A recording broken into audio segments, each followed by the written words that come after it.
In 1897, just beyond the edge of Yorkshire's mystic moors, there stood a crumbling estate known only to locals as Harrowwick House, a once grand manor swallowed by overgrowth and memory. 12 people lived there that year, a family of 9, their housemaid, a groundskeeper, and one unnamed visitor who arrived in October. None of them were ever seen again. The story begins not with the disappearance, but with the sound. It was a cold November morning when a shepherd named Elias Booth passed along the edge of the estate.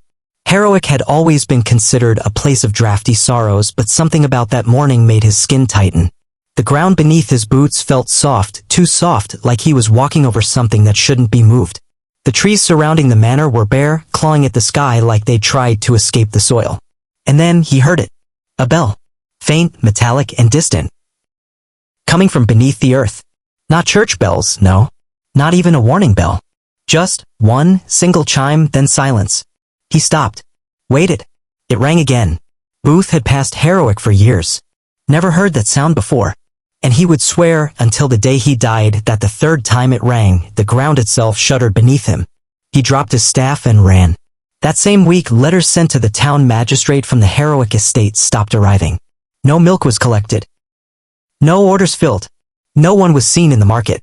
By the following Tuesday, a search party was dispatched, 3 constables and a young priest. When they reached the manor, what they found didn't make sense.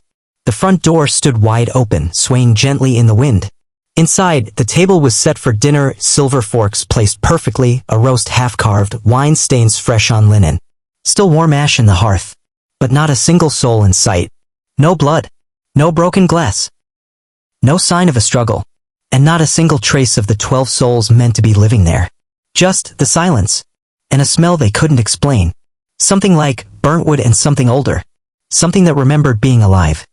The constables didn't speak for the first 10 minutes inside Harrowwick House. Each man seemed locked in his own quiet dread, as if even their boots dared not echo too loudly. Only the priest, Father Callan, whispered beneath his breath, not in prayer, but repeating the same line over and over. Dust thou art, and unto dust shalt thou return.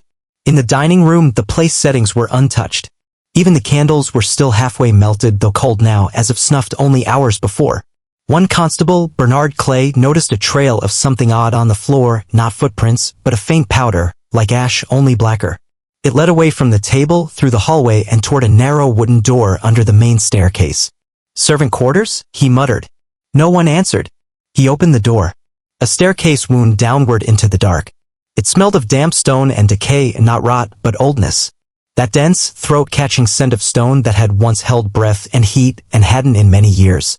Father Callan lit a small oil lantern and descended. The others followed slowly, and one by one, the steps creaked under their weight. At the bottom was a stone hallway, low-ceilinged and uneven. There were no lights. Only carved doors, thick and rotting. Behind one of them, scratching. It was faint, but unmistakable. Like fingernails dragging along stone. Clay held up a hand. You hear that? The scratching stopped.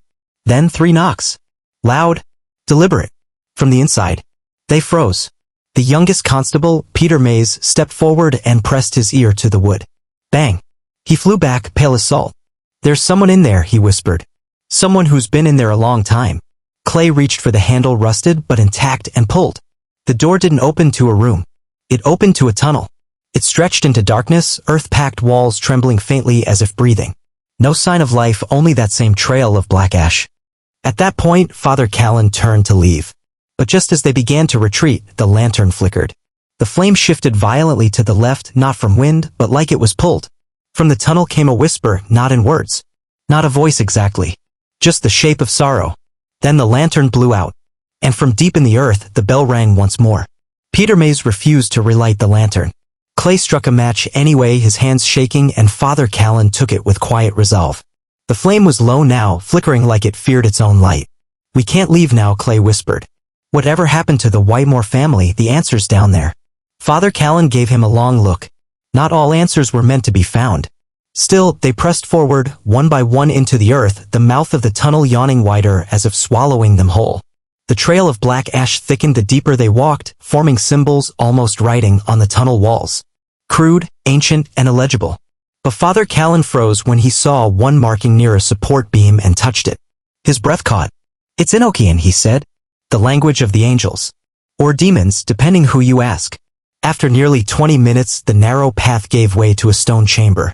A crude altar sat at its center, surrounded by rusted tools, melted candle stubs, and a stained journal, its cover cracked like old skin.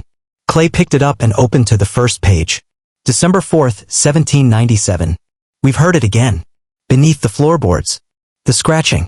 The child crying. But there is no child. The entries went on for pages, filled with fevered rambling about dreams, shadows in the walls, and a voice that only spoke when the sun went down. The writer begged for forgiveness, then demanded silence from the others. At some point, the entries stopped being signed by Henry Whitemore, the father, and started being signed by the house itself. Suddenly, Peter let out a sound, not a scream, but close.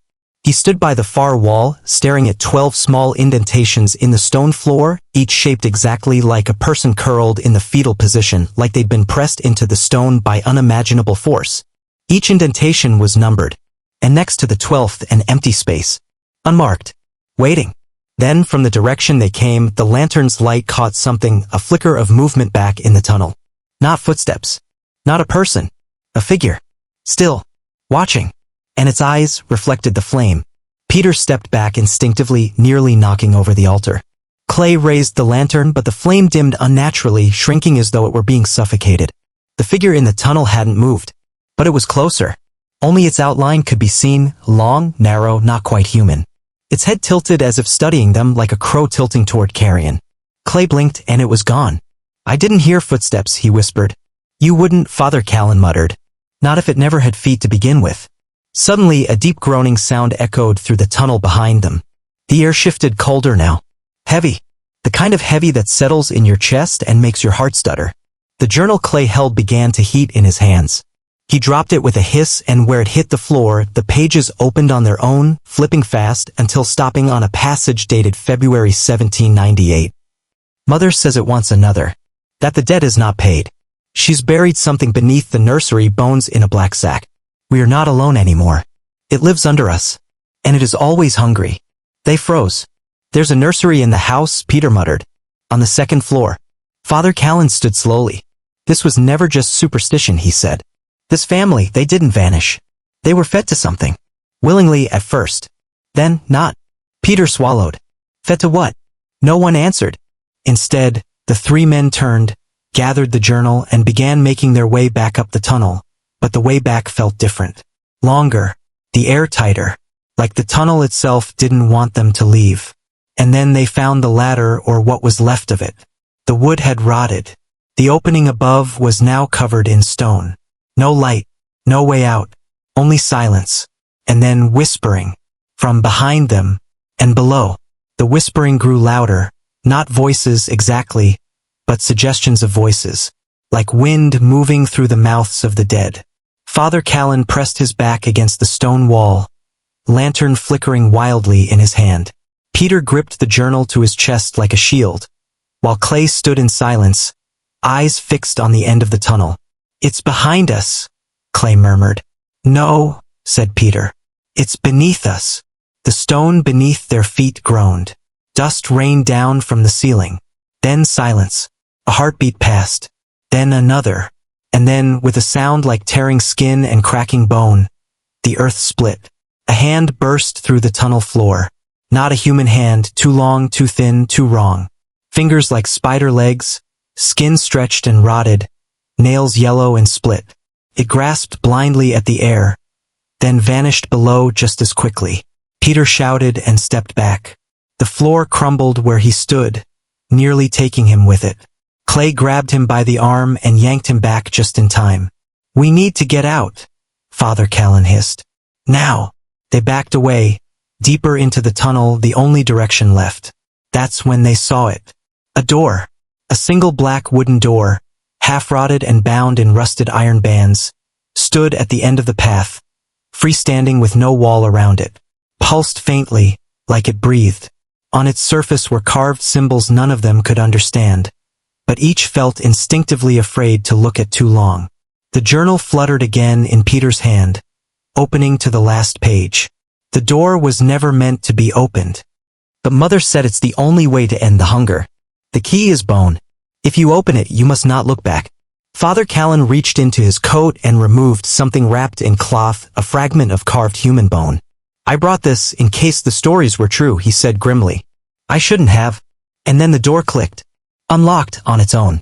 The door opened with a slow creak that didn't sound like wood at all, it sounded like breathing. Thick, black air spilled out. Not smoke. Not mist. Something heavier. It rolled across the tunnel floor like it had weight and memory. The lantern's light dimmed, sputtered, and died. For a few heartbeats, there was only silence. Then, a voice. Not spoken aloud, but pressed directly into their thoughts, soft, layered, and ancient. "You've come back. Feed us." Peter dropped the journal. His nose began to bleed. Clay fell to his knees, clutching his head. Father Callan stood frozen, his lips trembling in silent prayer. From beyond the door came figures. They didn't walk. They emerged. Pale as candle wax, with hollow eyes and twisted mouths. Some were children. Some looked half-buried. Some had no faces at all. And each one wore the old robes from the painting in the chapel. Peter turned to run, but the tunnel behind them had vanished. Swallowed by the dark. There was no escape now, only the door. And the things waiting behind it. One of them stepped forward. She was Eliza, the girl from the painting. Only older.